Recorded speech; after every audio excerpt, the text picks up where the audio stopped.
One last try.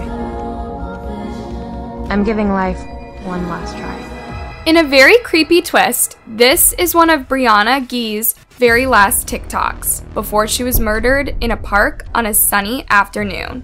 Brianna's case is as outrageous as it is sad. She had her whole life ahead of her and a big group of friends and family who supported her and loved her for who she was. Then it came to an abrupt end that no one saw coming. But as news of her death reached other parts of the world, people started wondering if it wasn't connected with our long history of transphobia and hate crimes. This is what we'll explore today, the full story of Brianna's life and death, and the possible sinister motives behind her murder. Our story begins in Cheshire, UK. Cheshire is a northwestern county in the UK, and it's home to some of the country's oldest establishments. The town of Chester was built by the Romans thousands of years ago. One of the smaller Chester towns is Warrington. In 2023, this was the home of Brianna. She lived with her parents, an older sibling, and she was an 11th year student at Birchwood Community High School. This was how her parents described her. Brianna was a much-loved daughter, granddaughter, and baby sister, they said. She was a larger-than-life character who would leave a lasting impression on all that met her.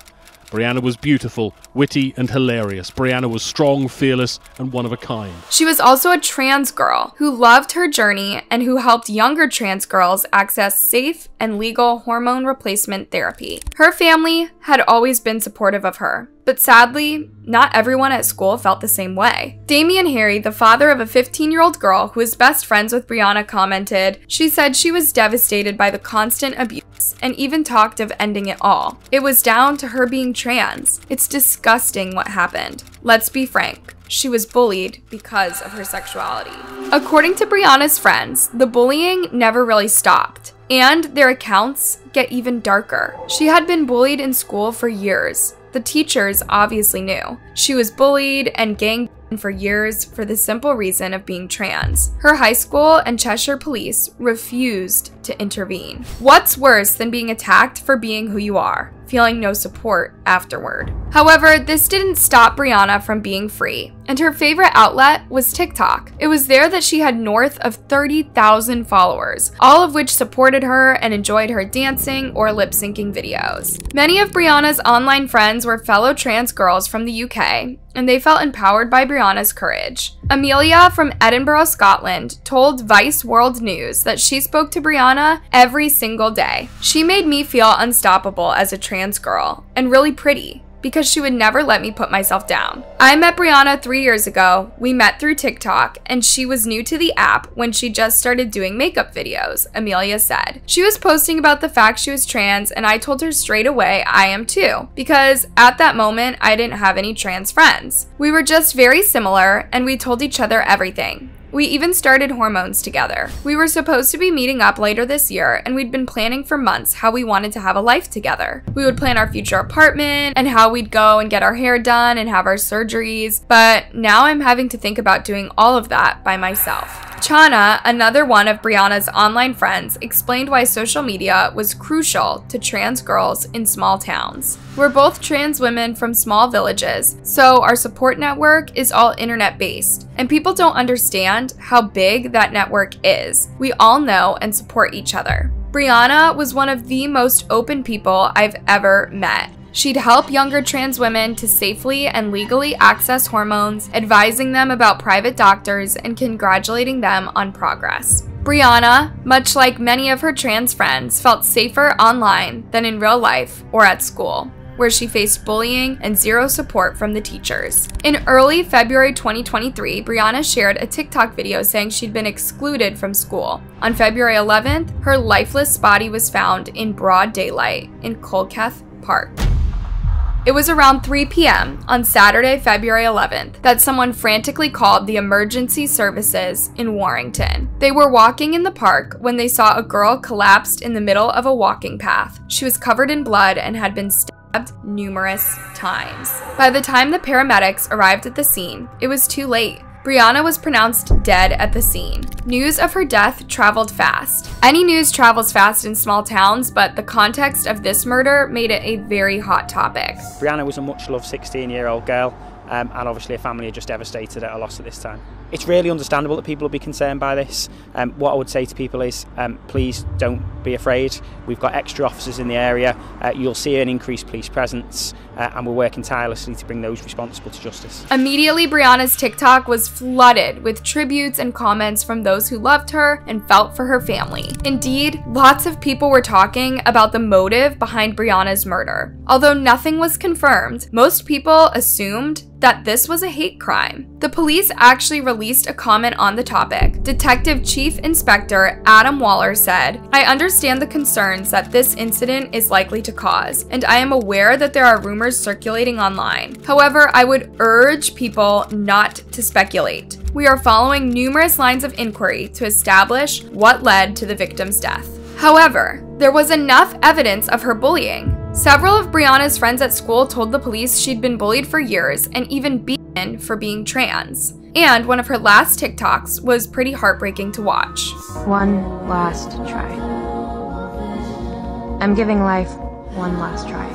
Of course, the police can't just connect the dots over a hunch, even if it seems obvious. But it was pretty clear not everyone supported her transition. Vogue wrote, "I know we can't or shouldn't immediately connect Brianna's vicious attack with her gender identity. I know all lines of inquiry are being pursued and the police are treating this thing as a possible hate crime. I feel the word possible is doing a lot of heavy lifting here. I know quiet binary camps have been drawn, and the idea of basic rights is feeling denied on both sides."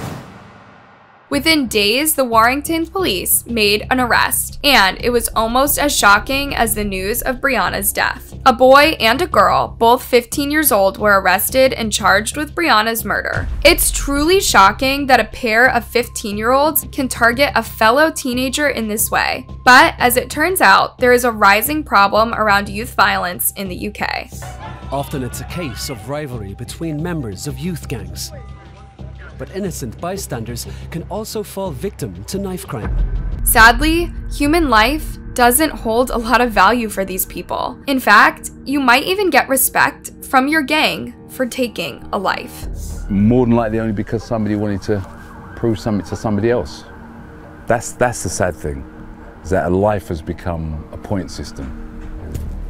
And now somebody's somewhere saying they know who did that, and that person gets respect. And it's not just gang members. Young teens are either inspired or scared by gangs, and they end up carrying knives and attacking first out of fear. Why do you carry a 15-inch knife? Because it's big and you'll get them scared. To feel safe. Because I don't want someone putting up with me, like trying to kill me, so I'll kill him. I don't want to die. The issue here is a systemic one. Violence is normalised now. Unless we start looking a bit further above the young people, we're never going to get to the bottom of this. They need values, they need new belief systems, they need to believe there is a future. You talk to some of these young people, they can't see past 20. In a heartbreaking twist, hate crimes are also on the rise in the UK. Sort of escalated over the past 3 years, and it went from an occasional thing to being almost every day. The LGBT community has seen the biggest rise of all communities. Homophobic and transphobic hate crimes recorded by police have risen by 261% since 2011. The new data shows police received 26,824 reports of hate crimes based on sexual orientation in 2021 to 2022, compared to 10,003 in 2026 to 2017. Sexuality is a very easy target, particularly when there has correspondingly in the last decade or so been an increase in rights, acceptance and visibility. And what we're seeing is the flip side of that rise of rights and visibility. You can't have one without the other, even though it's shocking that things like Brianna's murder are still happening today. However, it's exactly people like Brianna who bravely fight prejudice and encourage other people to embrace their true selves and fight for what's theirs. Brianna's trans sisters from social media retold her story a million times, remembering how she always made them feel pretty, empowered, and ready to face the world. Sadly, they got hateful comments too. But there's as much love as hate, and other people going through similar situations will feel empowered by their stories. Brianna's family and friends are hoping that her tragic story will raise awareness and urge people to be less prejudiced and protect their trans communities. Her friend Hannah commented, "I pray that her death isn't meaningless, and for the UK government and society to see the issue and change. We can't let this happen again."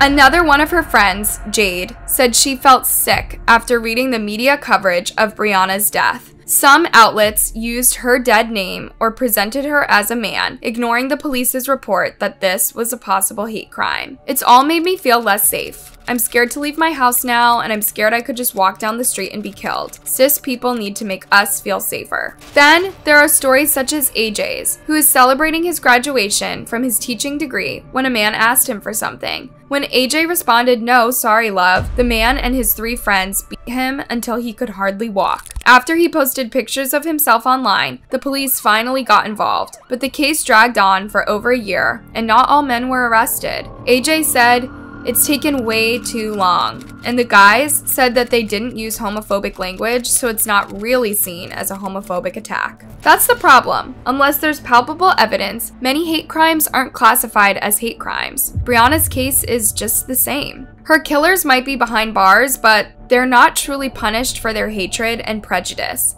Being juveniles, they may get out of prison by the time they're in their 20s, and with their prejudice unchecked, who knows if they'll do it again. Hey guys, thanks for watching. What do you think about this case? Do you know of other similar cases? Let me know in a comment, and before you leave, don't forget to like, subscribe, and hit that bell button so you never miss another episode. See you next time, and stay safe.